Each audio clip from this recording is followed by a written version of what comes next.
네, 재판장님 기회를 주셔서 감사합니다. 네, 변호인 주장한 항소 이유하고 전반적으로 취지는 동일하신 건가요?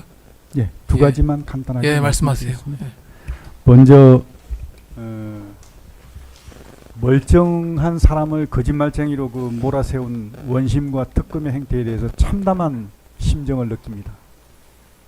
저는 김성훈 경호차장에게 전화해서 예비폰 한 대가 필요한데 지급이 가능한지를 문의했습니다. 제가 일방적으로 예비폰 한 대를 달라 하고 얘기한 게 아닙니다. 가능한지 문의를 했습니다. 그 문의에 대해서 김성훈 차장은 확인해 보겠다고 얘기를 하면서 잠시 시간을 달라 해서 시간을 줬습니다.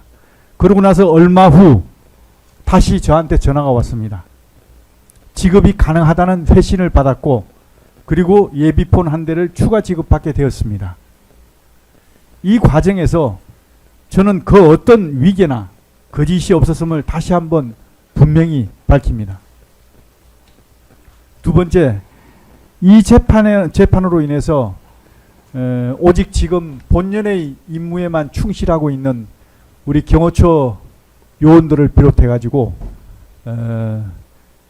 동료나 직원들이 그 어떤 불이익이 없도록 우리 재판장님을 비롯한 우리 재판부에서 잘 살펴봐 주실 것을 다시 한번 부탁드립니다. 이상입니다. 네, 항소 이유에 대한 답변, 특검의 항소 이유에 대한 답변과 피고인 측의 항소 이유 관련해서 들었습니다. 순서에 따라서 특검 측에 피고인 항소 이유에 대한 답변할 기회를 드리겠습니다. 화면 좀 바꿔주시겠습니까? 네.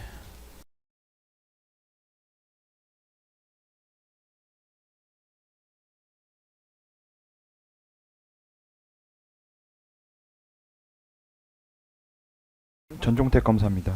피고인의 항소 이유에 대한 특검의 의견에 대해서 말씀드리겠습니다. 첫 번째로 피고인의 항소 이유서 제출 기간을 도과한 항소 이유 주장 관련해서 말씀드리겠습니다.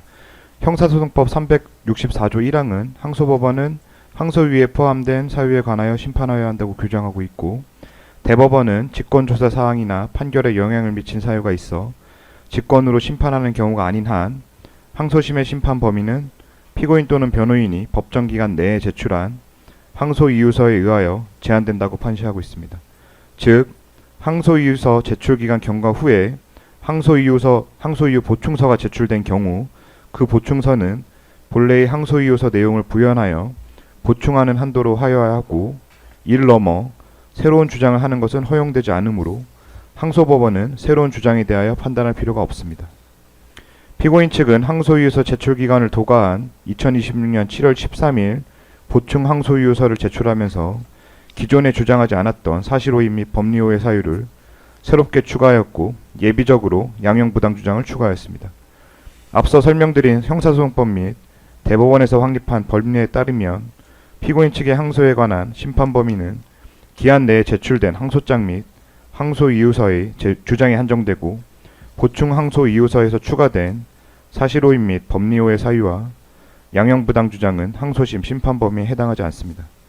이에 특검에서는 피고인 측의 항소장 및 항소이유서에서 주장하고 있는 항소이유에 관해서만 반박 의견 답변드리겠습니다. 피고인의 소송요건 항소이유에 대한 답변입니다. 우선 피고인 측의 소송요건 항소이유에 대해서 답변드리겠습니다. 피고인 측은 특별검사의 이 사건 공소 제기가 수사 준비 기간 중 기소로 권한없는 특별검사의 기소라고 주장합니다. 하지만 특별검사는 2025년 6월 17일 수사 준비 기간을 종료하고 6월 18일 수사를 개시하며 이 사건 공소를 제기한 것이므로 수사 준비 기간 중 기소라는 피고인 측의 주장은 근거 없는 일방적 주장이고, 원심도 피고인 측의 주장을 배척하였습니다. 피고인 측은 항소이유서에서도 근거를 제시하지 못한 채 수사 준비 기간 중에 기소라는 기존의 주장을 그대로 반복하고 있을 뿐입니다. 또한 피고인 측은 이 사건 공소 사실 중 위계 공무집행 방해죄의 경우 내란죄에 흡수됨으로 이중기소에 해당한다고 주장합니다. 하지만 내란죄와 위계 공무집행 방해죄는 그 보호법익을 달리하고 내란죄에 위계 공무집행 방해죄가 당연히 수반된다거나 예정되어 있지도 않습니다. 피고인 측의 이러한 주장은 원심에서 배척되었을 뿐만 아니라 내란죄 관련 모든 재판부에서 내란 가담자들의 이중기소 주장을 배척하고 있고 전 정보사령관 노상원의 개인정보보호법 위반 등 사건에서는 대법원에서 이중기소 배척 판단이 확정되기도 하였습니다.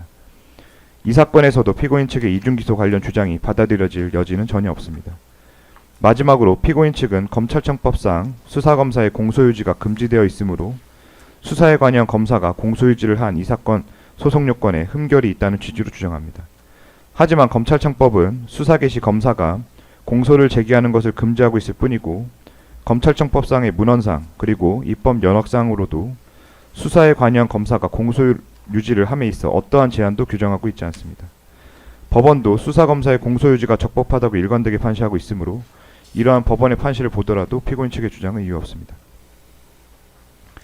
피고인 측의 사실 오인 항소 이유 중 위계 공무집행 방해 범죄 사실에 관한 부분에 대해 답변 드리겠습니다.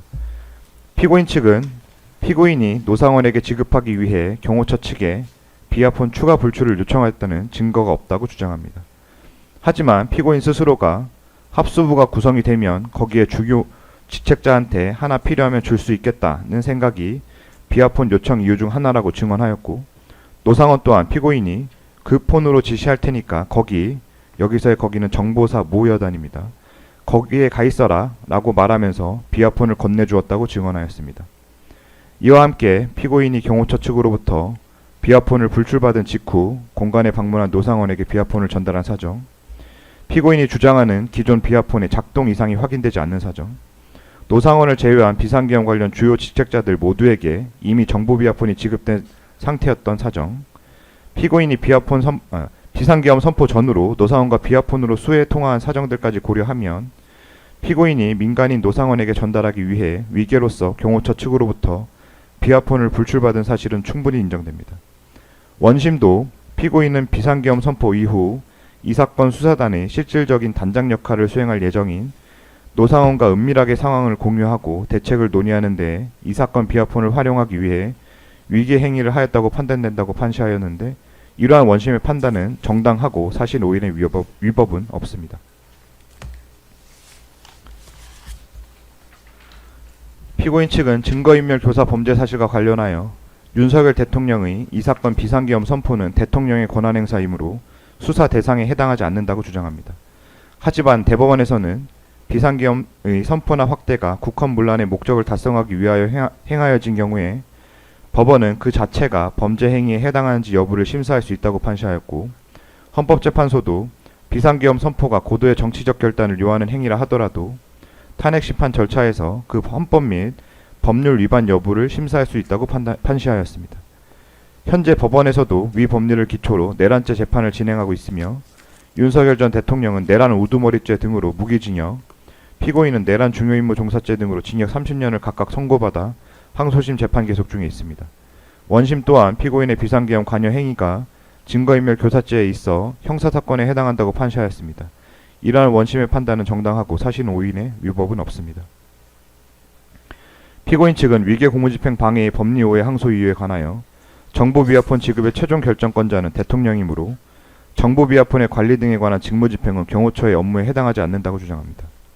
하지만 피고인 측 스스로가 경호처 IT 계획부서의 정보 비아폰 관리는 경호 업무의 수행을 지원하기 위한 내부 행정 지원에 불과하고 본질적 업무인 경호 업무를 보조하기 위한 수단이라고 주장하며 정보 비아폰의 관리 등에 관한 직무 집행이 경호처의 업무라는 사실을 인정하였습니다.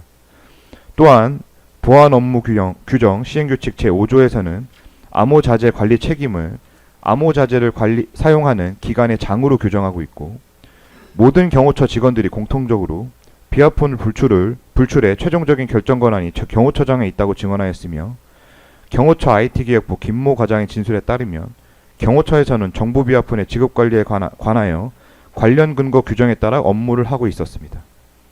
원심 또한 단순한 정보 비아폰의 지급 및 반환 관리뿐만 아니라 비아폰 지급 이후의 사용 문제로 경호처 정보 비아폰 담당 공무원들의 직무집행에 포함된다고 판단된다고 판시하였는데 이러한 원심의 판단은 정당하고 법리 오해의 위법은 없습니다.